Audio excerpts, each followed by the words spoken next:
Little Green Men is the seventh episode of the fourth season of Star Trek Deep Space Nine, in which Quark and friends accidentally travel back in time to Roswell, New Mexico in 1947. But before they can do any permanent damage to the timeline, they return home. It always manages to capture my imagination. So many possibilities that would alter history forever. Of course, the show could not explore those possibilities, but we can. Overall, it's a great episode. One of the better comedic episodes, which can be very hit or miss. So what if they didn't return? What if they stayed? How would our reality have changed if these events happened and are allowed to impact all other events going forward? Let's say they traveled through time into our universe, leaving their Star Trek universe behind. In this situation, we will say Odo doesn't tag along. That way our Ferengi can act to their heart's content without a babysitter. Some historical context. The events of the episode take place July 1947. A couple months before, Truman Doctrine was broadcast to the world. It's when most historians say the Cold War started. Truman draws a line between us and them, American allies versus Soviets and friends. I believe that it must be the policy of the United States to support free peoples who are resisting attempted subjugation by armed minorities or by outside pressures. I believe that we must assist free peoples to work out their own destinies in their own way. I believe that our help should be primarily through economic and financial aid, which is essential to economic stability and orderly political processes. Here we see a glimpse of what Truman might have done with unlimited power. And in comes our three Ferengi. A solution to the Cold War before it even becomes the Cold War. While America would be cautious, the way they are portrayed is comical. We would not jump to violence, and with translation figured out, America and the Ferengi would open negotiations. What is Quark looking to get out of this? Well, they say gold.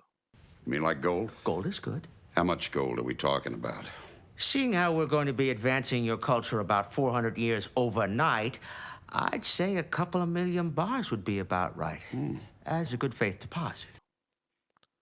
That is way too much gold. Fort Knox only has 36,000 bars, so asking for millions of bars puts this out of America's budget. Anyway, I thought gold was worthless to them.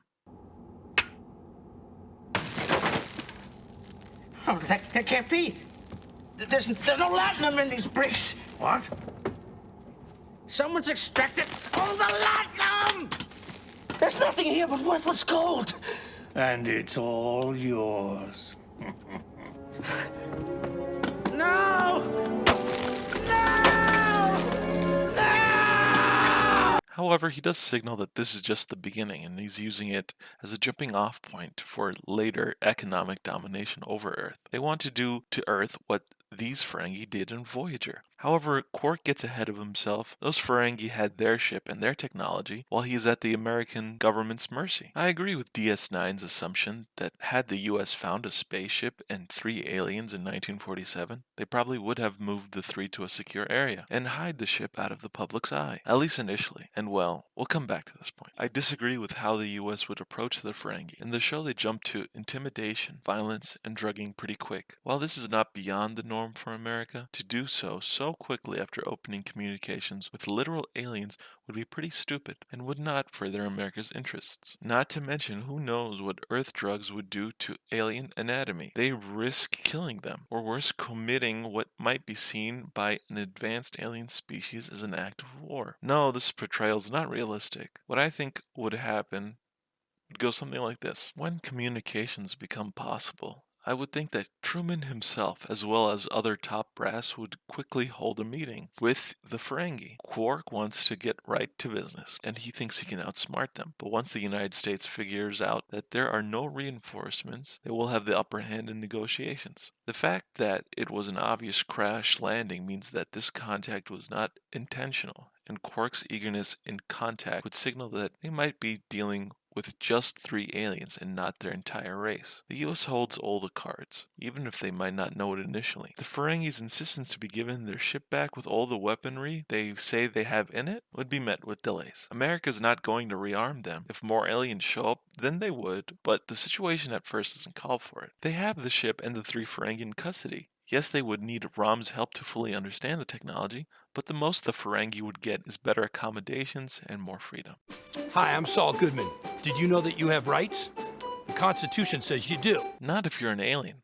Non-human aliens basically have no rights as the law sees them. The US government would own these three. They might let them live lavishly, but they would never be free, always under lock and key. America would move slowly in negotiations. Carefully and cautiously, they move the ship to an isolated location and have their scientists slowly get a picture of what they're looking at. They can only keep this a secret for so long, however. Would they keep this a secret? Why does the US government keep secrets? Okay, so we can compare this to one of the biggest secrets in history, one the US actively participated in, the Manhattan Project. The way this was kept secret was that most people working on it didn't know what it was. They couldn't see the big picture. Participants in the Manhattan Project did their technical work without knowing how it connects to anything else. This would not have that advantage, and everyone would know it's aliens, because this is not a technical secret that can be divided out to people. It would be like trying to keep the concept of nukes a secret rather than the technicals of how to make one. They kept the development of nuclear weapons a secret,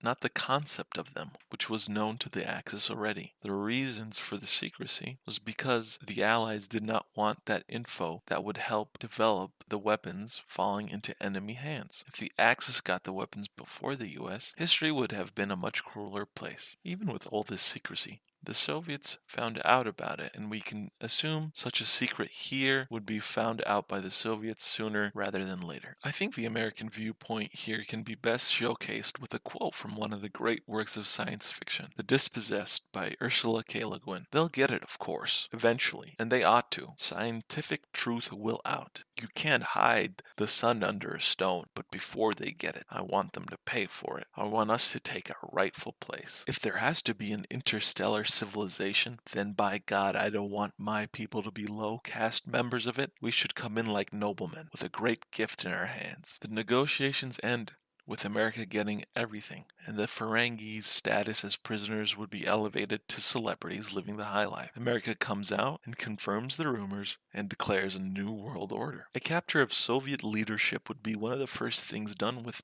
a transporter and other advanced weapon technology. The Ferengi would tell these Earthlings that there are threats outside their planet.